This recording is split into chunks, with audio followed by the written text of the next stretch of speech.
আসসালামু আলাইকুম দর্শক। আজকে একটা বিষয় নিয়ে কথা বলবো।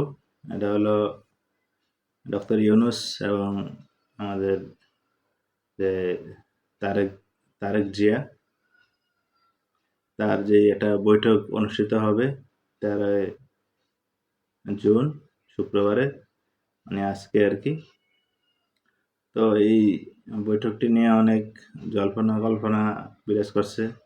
দেখলাম আমাদের দেশ সচিব শফিকুল আলম সহ এবং ডক্টর ফখরুল ইসলাম আলমগীরও এটা মানে তারা প্রেস ব্রিফিং করেছে এবং এই ব্যাপারে অনেক তারা আশাবাদী, যেমন ভালো একটা আলোচনা হবে, একটা ভালো একটা মিটিং হবে। অবশ্যই আলোচনাটা জরুরি ছিল, কারণ জানেনই তারেক জিয়া এখন বর্তমানে বাংলাদেশের বিএনপির সবচেয়ে প্রধান এবং অন্যতম একজন লিডার, যে গত স্বৈরাচারের আমল থেকে শুরু করে এর আগেও আপনার 111 সরকারের পর্যন্ত সে এই বিএনপিকে নেতৃত্ব দিয়ে যাচ্ছে। তার নেতৃত্বেই আজ পর্যন্ত বিএনপি চলতেছে এবং হয়তো ঠিক আছে, তাদের নেতৃত্বের ভিতরে কিছুটা অভাব দেখা দিচ্ছে হাসিনা যাওয়ার পর, এবং আগেও ছিল, কিন্তু এখন আরো মনে করতেছি নেতৃত্ব সংকটে এখন পড়েছে সে। এর কারণ একটাই, তার দলীয়ভাবে যেই বড় বড় যে নেতাগুলা, তাদের কথাবার্তা, আচার আচরণ, তাদের মানে ল্যাঙ্গুয়েজ, মানে পুরাই একটা মানে অস্বাস্থ্যকরের পর্যায়ে গেছে, যা আসলে উচিত উচিত না। এত বড় বড় লিডাররা এত খারাপ ভাষায় তুচ্ছ তাচ্ছিল্য করে একজনকে হ্যায় করা, বরং বরং আসলে তারা নিজেরাই এখন লসের পর্যায়ে আছে। তাদের যে জনপ্রিয়তা ছিল আওয়ামী লীগের আমলে, সেই জনপ্রিয়তা এখন আর অবশ্য নাই। কিন্তু তারেক রহমানের যে জনপ্রিয়তা, সে এটা ধরে রেখেছে। আর ডক্টর ইউনূস তো এখন বাংলাদেশের প্রধান উপদেষ্টা। স্বৈরাচারী হাসিনা যাওয়ার পর তাকেই বিএনপি সহ বাংলাদেশের যত গণ অভ্যুত্থানের যেই স্টেক হোল্ডার, তারা সবাই মিলে ডক্টর ইউনূসকে এই দায়িত্বে সমর্পণ করে।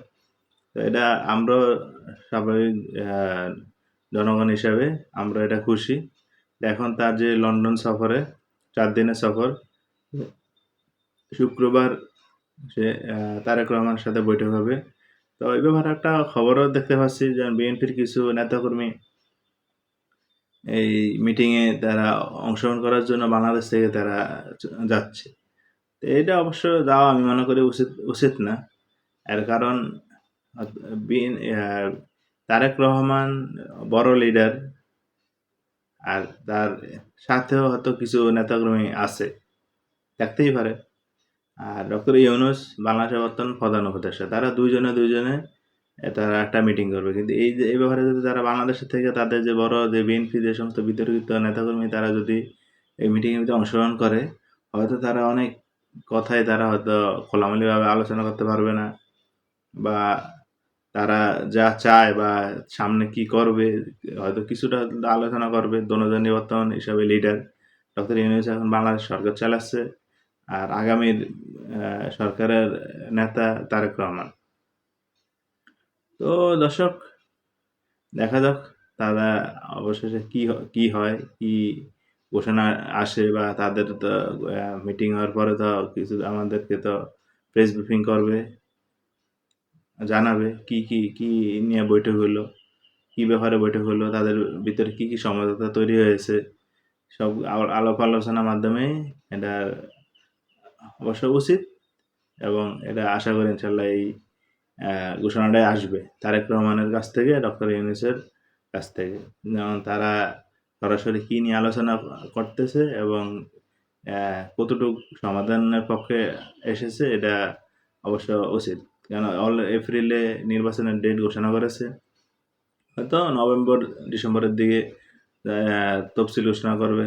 তত্ত্বাবধায়কের যে নতুন একটা সরকারের যে রূপ, ওটা হয়তো ধারণ করবে। হয়তো কিভাবে কি করতে পারে, হয়তো এই ব্যাপারেও আলোচনা হওয়ার সম্ভাবনা থাকতে পারে। তো দেখা যাক তারা কি আলাপ আলোচনা করে বা কি। দর্শক, এই আমার সর্বশেষ আপডেট, এবং নতুন আপডেট হলে আপনাদেরকে জানাবো। আসসালামু আলাইকুম। আমার চ্যানেলের পাশে থাকবেন, শেয়ার করবেন, লাইক করবেন আল্লাহ হাফেজ।